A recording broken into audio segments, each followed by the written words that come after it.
Nous avons le temps. Oui, parce que je vous conduis dans une parenthèse enchantée et spectaculaire qui est celle justement d'une cérémonie funèbre, ou plutôt de plusieurs cérémonies funèbres pour une seule et même personne. Et ceci en 1842. Alors c'est une communication qui est le fruit de recherches commencées en 2017 dans le cadre de l'exposition Dreux en fête, que peut-être certains localement ont vu au musée d'art et d'histoire de Dreux que je dirigeais alors. Il était apparu nécessaire au regard des nombreux dessins, des nombreuses gravures recensées dans les réserves durant le récolement décennal, de présenter une exposition qui fasse le point sur les différents temps d'édification sociale de la ville de Dreux depuis le Moyen-Âge à nos jours. Les cérémonies d'inhumation à la chapelle royale me paraissaient incontournables, et elles me le paraissent encore aujourd'hui dans le cadre de ce colloque. Et il existait en plus, au sein des réserves du musée, une iconographie importante et pourtant jamais instruite, pour reprendre un vocabulaire en usage dans les services des monuments historiques. Nous nous intéresserons aux cérémonies funèbres du prince Ferdinand Philippe d'Orléans. Ferdinand Philippe, qui meurt le 13 juillet 1842 lors d'un accident de voiture à cheval. Alors pourquoi ce choix ? Eh bien parce qu'il s'agit de l'un des temps forts de l'histoire nationale, celui de la disparition du premier fils de Louis-Philippe Ier et de Marie-Amélie de Bourbon, qui devait donc assurer la continuité de la monarchie. Et en outre, la chapelle royale de Dreux étant la nécropole de la famille d'Orléans, eh bien, il est important d'aborder cette question du cérémonial qui précède donc l'inhumation, d'autant que celui-ci se déploie sur plusieurs édifices, à commencer pour notre histoire par la cathédrale Notre-Dame de Paris. Ces obsèques nationales supposent en effet le déplacement du corps du prince depuis le siège des pouvoirs monarchiques et parlementaires, Paris, jusqu'à la dernière demeure du prince, Dreux. Enfin, ce cérémonial n'a lieu qu'une seule et unique fois sous cette forme, à mon sens, durant la monarchie de Juillet. Alors, lorsque l'on s'attache aux fêtes et aux cérémonies, on dispose d'un matériel riche mais très éparse. D'une part, il existe les informations sur la pratique funéraire, qui est un rituel bien ordonné, et d'autre part, les informations données sur les formes artistiques des décors qui accompagnent ces pratiques. Et un recueil de lithographies réalisé sous la direction de François Grenier et édité à Paris chez Janin en 1842 établit, je cite, c'est dans l'avant-propos du recueil, d'après nature et sur les renseignements authentiques, la chronologie de la mort et du rituel funéraire de Ferdinand Philippe d'Orléans, que complètent d'ailleurs des documents d'archives comme les pièces comptables et même, nous le verrons, et c'est très important pour cette communication, la presse écrite. Alors, première étape, eh bien, le 13 juillet 1842, Ferdinand Philippe se dispose à partir à Saint-Omer, où il doit passer en revue une partie de l'armée d'opérations sur la Marne, dont il vient de recevoir le commandement, quand il se rend à Neuilly pour saluer sa famille. Et les chevaux de sa voiture s'emballent, il se brise la tête sur le pavé et meurt quelques heures plus tard, aux côtés de sa famille qu'il a rejoint avant cette mort, dans les chopes d'un boulanger voisin du lieu de l'accident. La dépouille, elle est ensuite conservée au château de Neuilly. Vous avez ici l'une des gravures de ce recueil de Grenier qui montre le transfert du corps de l'échoppe du boulanger jusqu'à Neuilly. Et puis, deuxième étape, le 30 juillet, la dépouille est transférée à Notre-Dame de Paris pour y être exposée au plus grand nombre, et le 3 août est célébré un service funèbre solennel en présence des grands corps de l'État. Vous avez ici une image des décors justement qui ont été mis en œuvre à cette occasion à Notre-Dame de Paris, que l'on a bien grand-peine à reconnaître. Troisième étape, le corps est transporté à Dreux le 4 août à 4h30 du matin, part de Paris à 4h30 du matin. Le char funèbre que vous voyez ici est celui de Louis XVIII, qui lui est mort en 1824. Il est conservé à la Galerie des Carrosses à Versailles. Quatrième étape, le corps arrive à Dreux à 13h. Toutes les cloches de l'église sont mises en branle et on tire des coups de canon. Le cercueil est immédiatement dirigé vers l'église paroissiale, l'église Saint-Pierre, que vous connaissez bien, et l'évêque de Chartres prononce l'absoute sur le cercueil. Ce sont les prières qui sont dites après l'office des morts. Et vous voyez ici, grâce de nouveau à une lithographie de ce recueil de Grenier, 5e et dernière étape, cette fois-ci, le cortège part de l'église Saint-Pierre, continue sa route jusqu'à la chapelle royale, lieu du dernier repos, où se déroule donc la cérémonie d'inhumation, cette fois-ci. Des messes basses sont dites par l'évêque de Chartres, l'archevêque de Paris, l'évêque d'Évreux, l'évêque de Maroc, le curé de Neuilly et le curé de Dreux. Et c'est une cérémonie qui s'achève à 16h. Vous voyez que c'est extrêmement bien détaillé. Nous allons maintenant donc nous intéresser aux décors utilisés durant ces cérémonies. Ceux de Notre-Dame seraient de Visconti, j'y reviendrai. C'est en tout cas ce que nous apprend l'une des lithographies que vous avez sous les yeux du recueil de Grenier. En tout cas, dans la marge, il y a une lettre imprimée, et cette lettre apprend, je la cite, « Cette dernière estampe montre la cathédrale Notre-Dame tapissée de noir par manque de tissu. L'architecte Visconti eut recours à du papier noir. » On peut d'autant croire François Grenier que cette estampe est fidèle à la réalité observable sur ce daguerréotype du photographe Marc-Antoine Gaudin, conservé au musée d'Orsay. Mais qui est donc ce fameux Visconti? Beaucoup le connaissent ici, dont il est fait mention.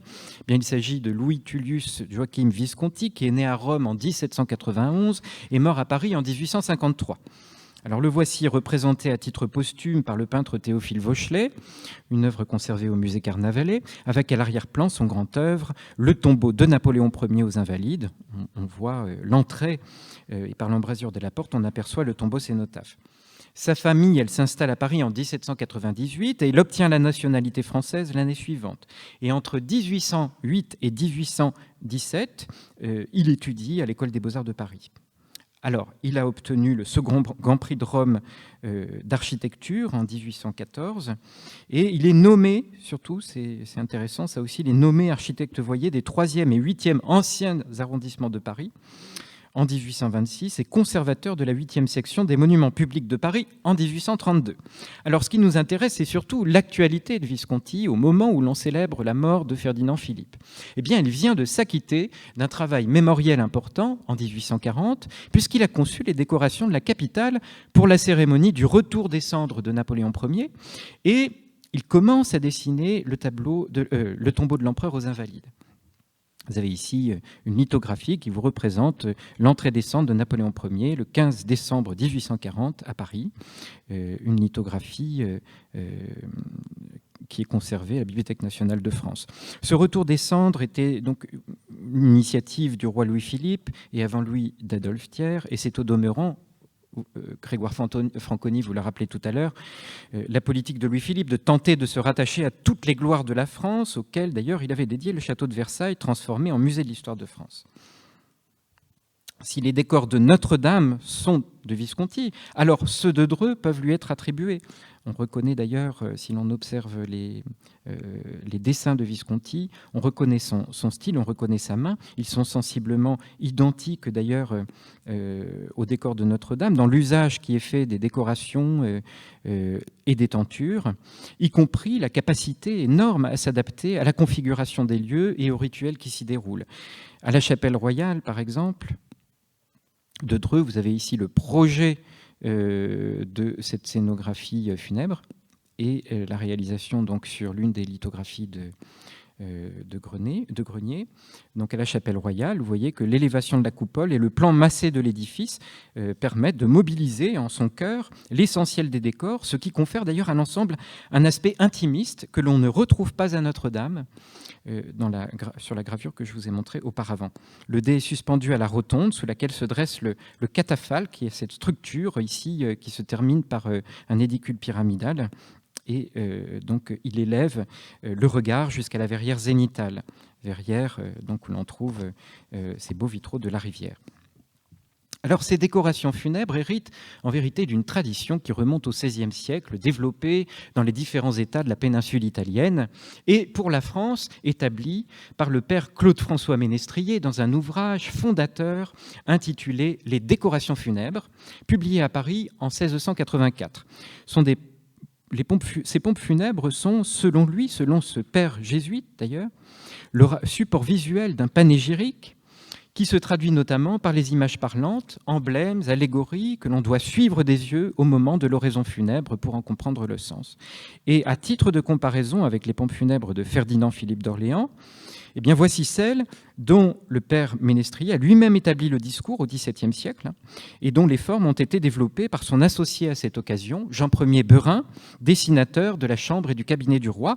Il s'agit de la pompe funèbre de Marie-Thérèse d'Autriche à Notre-Dame de Paris, qui a eu lieu à la fin de l'année 1683. Vous devinez à peine l'architecture tant elle est camouflée par les tentures et les ornements. Et je vous mets donc maintenant les deux décors de pompes funèbres l'un à côté de l'autre, celui de Marie-Thérèse à gauche et celle de Ferdinand-Philippe à droite, donc toutes les deux à Notre-Dame de Paris. Eh bien, la décoration funèbre, visiblement à Notre-Dame pour Ferdinand-Philippe, avec des jalons intermédiaires d'ailleurs sous Louis XVIII, eh bien, a conservé l'intensité dramatique rendue par ces scénographies que l'on voit donc depuis le XVIIe siècle dans les grands édifices religieux au moment des enterrements. Alors, pour ne rien vous cacher, la multiplicité des cierges qui rend séduisantes ces scénographies pose un certain nombre de difficultés. On le sait grâce au Moniteur parisien pour Ferdinand-Philippe, je le cite, « Aucun accident n'a troublé le service funèbre du prince royal, malgré la foule pressée qui remplissait la métropole et surtout la chaleur qui s'y faisait sentir. Seulement, cette chaleur devenue excessive par le somptueux éclairage de toutes les parties de l'église a failli causer un accident. Les 300 cierges qui, outre les grands candélabres, entouraient le catafalque, se fondaient et se courbaient les uns les autres au risque d'enflammer les draperies qui le recouvraient. » Alors cet apparat pluriséculaire, vous voyez, permet aux Orléans de remémorer leur filiation aux Bourbons. Et néanmoins, ce qu'on peut remarquer tout de même, c'est que les formes et les apparences en apparence similaires, sont beaucoup plus épurés. En effet, les emblèmes, les allégories du XVIIe siècle ont disparu en grande partie. Le message que l'on cherche à transmettre ici est donc d'une autre nature. Et il faut revenir là, un peu de sens autour de cet enterrement, en tout cas le sens que l'on veut lui donner. Bien, il faut revenir à cet escamotage de la Révolution de 1830 qui avait renforcé l'opposition des républicains qui voulaient déstabiliser la monarchie. Et en 1842, précisément à la mort de Ferdinand-Philippe, ceux-ci exerçaient une influence considérable auprès de la petite bourgeoisie, des étudiants et des ouvriers. Et il souhaitait notamment réinstaurer le suffrage universel, la liberté d'association et créer un enseignement primaire gratuit notamment. Si Ferdinand-Philippe passe pour une icône aux yeux du peuple, eh bien, il est aussi accrédité dans les milieux conservateurs. Et le duc d'Orléans réunit autour de lui des personnes donc de toutes conditions, de tout milieu, de toute conviction au moment de sa mort. Aussi est-elle susceptible de rassembler la nation autour de la famille royale. On cherche donc à transmettre un message émouvant, à toucher, au-delà de l'assemblée restreinte des... Comment c'est arrivé là ? Ah oui. Au-delà de l'assemblée restreinte des fidèles présents aux cérémonies, en s'adressant sûrement à un plus vaste auditoire. Et d'habiles relais, tels que les éditeurs et les rédacteurs de la presse partisane, mettent en scène le deuil des souverains et font état de leur profonde tristesse, de leur affliction. Ces récits humanisants, les récits humanisants qui en découlent, s'articulent en deux temps. D'abord, le récit de l'accident et du dernier soupir, et ensuite celui des derniers adieux lors de l'inhumation à Dreux. Ce sont les moments les plus poignants, les plus émouvants qui sont relayés par les éditeurs et par la presse. La mort du prince, en effet, est dépeinte d'une façon quasi hagiographique. C'est presque la mort d'un saint, et ce, dès le mois de juillet 1842 et jusqu'en 1844, soit 2 ans après l'accident. Avec Eusèbe Giraud de Saint-Fargeau, dans son dictionnaire géographique, historique, industriel et commercial, qui date de 1844, eh bien, on a ce type de discours. Je le cite. « Relevé aussitôt par les témoins de sa déplorable chute, le prince royal fut transporté dans la maison la plus proche, qui se trouve à elle être celle d'un marchand épicier, chemin de la Révolte. Au moment où la reine arriva près du lit de son auguste fils, de grosses larmes s'échappèrent des yeux du prince mourant, qui demeura sans voix. L'arrivée du roi, des princes et des princesses parut augmenter ses larmes, mais toujours sans lui rendre la parole, malgré les cris désespérés et les caresses pleines d'angoisse de cette famille royale. Le récit de l'enterrement, lui aussi, est caractérisé par l'évocation de la famille royale en larmes. Et elle figure dans tous les journaux partisans, mais même dans l'opposition. Et particulièrement l'article, pour un journal partisan, d'Alfred Auguste Cuvillier-Fleury, dans l'édition du 4 août 1842 du Journal des débats, le fameux Journal des débats. Ce journaliste, d'ailleurs, dont je viens de vous citer le nom, est un proche des Orléans. Et dès 1827, il est précepteur du duc d'Aumale. Ensuite, il lui reste attaché en tant que secrétaire particulier. Alors, vous voyez que c'est un proche. Et je le cite. « Arrivé devant le cercueil du prince royal, nous sommes dans la chapelle de Dreux cette fois-ci, Sa Majesté se prosterne. C'était la dernière épreuve de cette longue et cruelle agonie. Elle a été déchirante. Le roi a baisé de ses lèvres et mouillé de ses pleurs le cercueil de son fils bien-aimé, puis il s'est levé. Les princes, à genoux, la voix couverte par leurs sanglots, ont adressé à leur frère aîné le suprême adieu. Et puis la foule des assistants a été admise à ce douloureux honneur. On entrait dans le caveau individuellement, l'un après l'autre, et c'était une affreuse émotion quand on se trouvait seul en face de ce cercueil, chargé des insignes d'une grandeur évanouie et pour laquelle allait commencer une éternelle solitude. Et maintenant, prince, dormez en paix. Ça aurait été mieux avec la voix de Frédéric Mitterrand. La médiatisation que nous venons d'évoquer n'est cependant pas, j'ai bientôt fini, hégémonique. La presse ne s'adresse en réalité qu'à une partie des Français, les bourgeois qui ont les moyens de l'acheter. En effet, l'abonnement au Journal des débats, pour reprendre cette presse-là, coûte 80 francs par an, soit l'équivalent de plus de 400 heures de travail d'un ouvrier. Un prix prohibitif pour la très grande partie de la population française. Et donc, il ne faut pas négliger, je dirais, cet apport en communication qui est celui du bouche à oreille. C'est le cas aujourd'hui et c'était déjà le cas à cette époque-là. Et pour mesurer l'incidence du bouche à oreille, les témoignages populaires constituent de précieux indicateurs et prouvent que l'entreprise d'humanisation de la famille royale a bien fonctionné, mais qu'elle ne faisait que renforcer un sentiment déjà existant envers le prince, en quelque sorte. Un document découvert dans les archives de l'ancienne Seine-et-Oise, donc maintenant les archives départementales des Yvelines, laisse une trace émouvante de cette ferveur. Le commissaire de Meudon s'adresse à son préfet le 12 septembre, alors que Ferdinand Philippe est mort depuis 2 mois. Je le cite, « Le degré de popularité que ce pauvre prince a atteint est à peine croyable. Ici, où tout s'oublie si vite, les manifestations d'affection, d'estime et de regret durent encore. Les images grossièrement coloriées qui retracent le déplorable événement sont collées sur tous les murs des cabarets et se trouvent être aussi nombreuses que celles du même genre qui veulent représenter les Napoléons. » La mort, et oui, jusque dans les assiettes. Car, vous voyez, ces assiettes en porcelaine de Creil et Montereau, qui constituent de précieux témoignages aussi sur la manière, cette fois-ci, dont les manufactures, dont Louis-Philippe encourage le développement, participent à ce système de communication royale en utilisant l'iconographie mortuaire. Vous voyez ici, on retrouve le cénotaphe, le catafalque éphémère du défunt. Il est ainsi, ce défunt, durablement sanctifié par le rituel funéraire réactivé au moment du repas. Une sorte d'eucharistie. Alors, en conclusion, sa disparition à ce prince Ferdinand Philippe d'Orléans prive la monarchie d'un soutien qui lui manquera considérablement en 1848. La monarchie de Juillet perd le crédit d'une partie des espoirs suscités par le prince, qui était un des membres les plus respectés et aimés de cette famille royale. Je peux dire que la mort accidentelle de Ferdinand Philippe enfante, en quelque sorte, un phénomène assez inédit de communication royale. On a remarqué les premiers récits des larmes de souverains, premiers récits, j'en ai cherché auparavant, il n'y en a pas, y compris au XVIIe siècle, bien sûr, dans le Mercure galant. Les premiers produits dérivés, vous en voyez ici, avec donc ces produits qui permettent de garder la mémoire d'un triste événement.